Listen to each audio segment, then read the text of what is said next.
Good morning students. Saint Angels की online class में आज हम क्षितिज खंड से चैप्टर 6 प्रेमचंद के फटे जूते पढ़ेंगे। प्रेमचंद के फटे जूते हरिशंकर परसाई इनके लेखक हैं। मतलब हरिशंकर परसाई की एक रचना है आपके पाठ्यक्रम में, प्रेमचंद के फटे जूते। लेखक परसाई जी का जन्म सन 1922 में मध्य प्रदेश के होशंगाबाद जिले में स्थित जमानी नामक गांव में हुआ था। इनकी आरंभिक शिक्षा मतलब जो शुरुआत में बेसिक शिक्षा थी वो गांव की ही पाठशाला में हुई और ये आगे की पढ़ाई करने के लिए नागपुर गए। इनका अधिकांश जीवन मतलब परेशानियों में गुजरा और वे आर्थिक तंगी में ही जीते हुए सन 1995 में मृत्यु को प्राप्त हुए। हालांकि इन्होंने शिक्षा प्राप्त की और वे विदेश भी गए शिक्षा आगे की प्राप्त करने के लिए। उन्होंने अपने जीवन में बहुत परिश्रम किया। उनकी बहुत सारी रचनाएं हैं जिसमें से एक रचना प्रेमचंद के फटे जूते हैं। उन्होंने अपनी भाषा में कुछ व्यंग्य किया है, जैसे प्रेमचंद के फटे जूते एक व्यंग्य निबंध है। इसमें प्रेमचंद के फटे जूतों को लक्ष्य करके मतलब प्रेमचंद जो लेखक थे उनके जूतों को अपना लक्ष्य बनाकर लेखकों की दुर्दशा पर व्यंग्य किया है, एक कटाक्ष किया है और उनके माध्यम से बताया है कि जो व्यक्ति समाज की कुरीतियों पर ठोकरें मारता है, समाज उसे बदले में क्या देता है। इसका वर्णन बहुत ही मार्मिक दृष्टि से किया है उन्होंने। देखिए, आगे पढ़ते हैं हम। प्रेमचंद का एक चित्र मेरे सामने है। लेखक कहते हैं कि प्रेमचंद का एक चित्र मेरे सामने है। पत्नी के साथ फोटो खिंचा रहे हैं। सिर पर किसी मोटे कपड़े की टोपी, कुर्ता और धोती पहने हैं। कनपटी चिपकी है, गालों की हड्डियां उभर आई हैं, पर घनी मूछें चेहरे को भरा भरा बतलाती हैं। सिर पर किसी मोटे कपड़े की टोपी, कुर्ता और धोती पहने हैं। कनपटी से क्या तात्पर्य है? कानों के पास का हिस्सा। गालों की हड्डियां उभर आई हैं, पर घनी मूछें चेहरे को भरा भरा बतलाती हैं कि मूछों से उनका चेहरा भरा भरा दिखाई दे रहा है। कहने का तात्पर्य है कि जो उनके चेहरे की जो कमजोरी है वो उनकी मूछों ने भर दी है। पाँवों में कैनवस के जूते। कैनवस के जूते क्या होते हैं? एक प्रकार का मोटा कपड़ा, एक प्रकार का मोटा कपड़ा जिनके बंद बेतरतीब बंधे हैं। बेतरतीब से तात्पर्य है बेढंगे, मतलब ढंग से नहीं बंधे हुए हैं।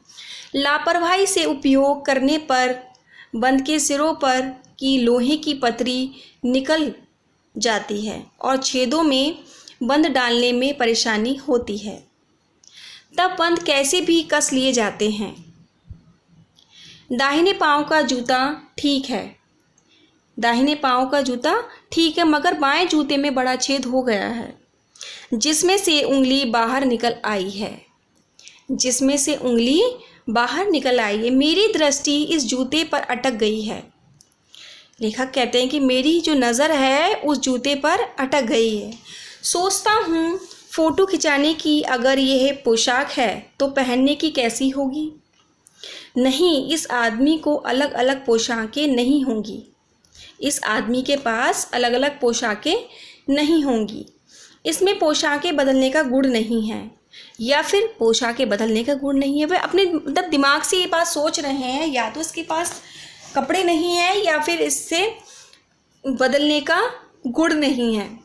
ये जैसा है वैसा ही फ़ोटो में खिंच जाता है। मैं चेहरे की तरफ देखता हूँ। क्या तुम्हें मालूम है मेरे साहित्यिक पुरखे की तुम्हारा जूता फट गया है। तुम्हारा जूता फट।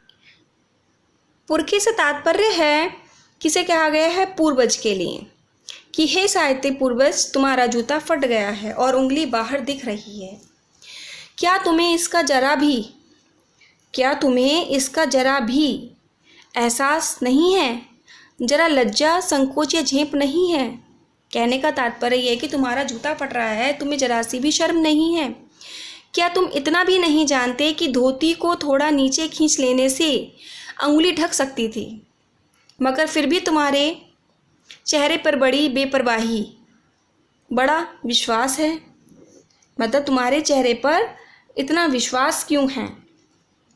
फोटोग्राफर ने जब रेडी प्लीज़ कहा होगा तब परंपरा के अनुसार तुमने मुस्कान लाने की कोशिश की होगी। दर्द के गहरे कुएं के तल में कहीं बड़ी मुस्कान को धीरे धीरे खींचकर ऊपर निकाल रहे होंगे कि बीच में ही क्लिक करके फोटोग्राफर ने थैंक यू कह दिया होगा। विचित्र है, ये अधूरी मुस्कान, ये मुस्कान नहीं, इसमें उपहास है, व्यंग है। उपहास का तात्पर्य है हंसी उड़ाना। क्लिक का अर्थ है फोटो लिए जाने की एक आवाज़ होती है। विचित्र मतलब अनोखा, और व्यंग माने बातों से ही दूसरे को एक चोट पहुंचाना, अपनी बातों के द्वारा ही दूसरों पर एक व्यंग करना, उसको क्या कहलाते हैं? व्यंग, कि बातों का कटाक्ष। तो वो क्या कहना चाहते हैं कि या उनकी आर्थिक तंगी कह लीजिए, या फिर उनका एक साधारण जीवन, सरल एवं साधारण जीवन। किसका? प्रेमचंद का। ये कैसा आदमी है जो खुद तो फटे जूते पहने फोटो खिंचा रहा है पर किसी पर हंस भी नहीं रहा है। फोटो ही खिंचाना था तो ठीक जूते पहन लेते या ना खिंचाते। फ़ोटो ना खिंचाने से क्या बिगड़ता था? शायद पत्नी का आग्रह रहा हो और तुम अच्छा चल भाई कहकर बैठ गए होंगे, और तुम मतलब वो अपने एक विचार उसके सामने आ रहे हैं कि या तो उसकी पत्नी ने आग्रह किया होगा और तुमने कहा होगा अच्छा चल भाई कहकर बैठ गए होंगे। मगर ये इतनी बड़ी ट्रेजेडी है, इतना बड़ा दुख है कि आदमी के पास फ़ोटो खिंचाने को भी जूता ना हो। मैं तुम्हारी ये फ़ोटो देखते देखते तुम्हारे कलेश को अपने भीतर महसूस करके जैसे रो पड़ना चाहता हूँ। मतलब मेरी स्थिति ऐसी हो गई कि जैसे मैं तुम्हारे बारे में सोचकर रो पड़ा। मगर तुम्हारी आंखों का यह तीखा दर्द भरा व्यंग मुझे एकदम रोक देता है कि ऐसा लगता है तुम्हें इसकी कोई परवाह ही नहीं है। तुम फ़ोटो का महत्व नहीं समझते, या तो तुम फ़ोटो का महत्व नहीं समझते होते तो किसी से फ़ोटो खिंचाने के लिए जूते ही मांग लेते। लोग तो मांगे के कोट से वर दिखाई करते हैं